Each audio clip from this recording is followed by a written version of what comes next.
গেছে বাবা। আমি তো একটা মা যখন একটা ছেলের লাশ দেখে তখন বাবা কিরকম, আর তখন তো আমার ছেলে জীবিত ছিল, তখন আমি আমার ছেলের বুকের উপরে গিয়ে যখন চিৎকার দিয়ে পড়ে গেছি, আমি আমার 4 ঘন্টা পর্যন্ত কোনো জ্ঞান ছিল না আমার। আমি অজ্ঞান অবস্থায় কিভাবে যে আমি ঢাকা মেডিকেল আমার বাচ্চাকে নিচ্ছি, কিভাবে যে আমার বাচ্চাকে কি ঢাকা মেডিকেলে তখন অনুভূতিটা কেমন ছিল, মানে ভিতরটা কেমন ছিল আসলে? এই যে আপনার চোখের সামনে বাচ্চাটা গুলি করলো, আপনি একজন মা হিসেবে, আপনি জন্ম দিয়েছেন 10 মাস 10 দিন পেটে রেখে, আপনার এই জন্মদাতা মা, আপনি আপনার সামনে চোখের সামনে গুলি করলো, তখন আসলে কেমন ছিল অনুভূতিটা আপনার?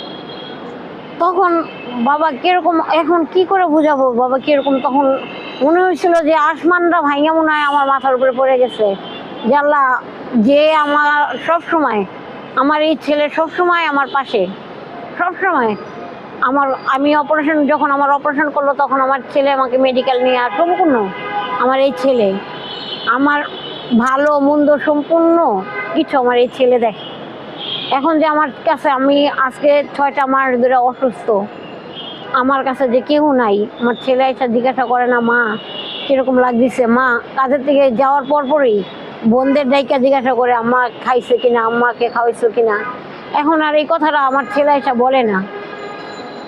তখন আমি কান্না করলে আমার মেয়ে আমাকে বোঝায় যে আম্মা আর কাইদো না, কারণ এটাতে ভাইয়ার আজাব হয়।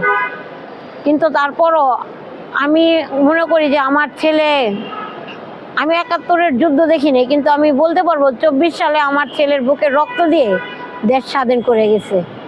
এই স্বাধীনের বিনিময়ে এখন আমরা পাচ্ছি কি লাঞ্ছনা। আজকে 6 মাস ধরে আমার ছেলে মারা গেছে, 6 মাস ধরে কেউ আমাদের কাছে গিয়া বলে না যে আমরা আপনাদের পাশে আছি। আমার মেয়ে একটুখানি বেলুন বিক্রি করে, এখন আমার মেয়ে বেলুন বিক্রি করে সংসার চালায়, স্কুলও করে। ও আর ওর বড় একটা বোন, 2টা মেয়ে বেলুন বিক্রি করে সংসার চালায়। এখন দেখে, এখন আমি কোনো কাজ করতে পারি।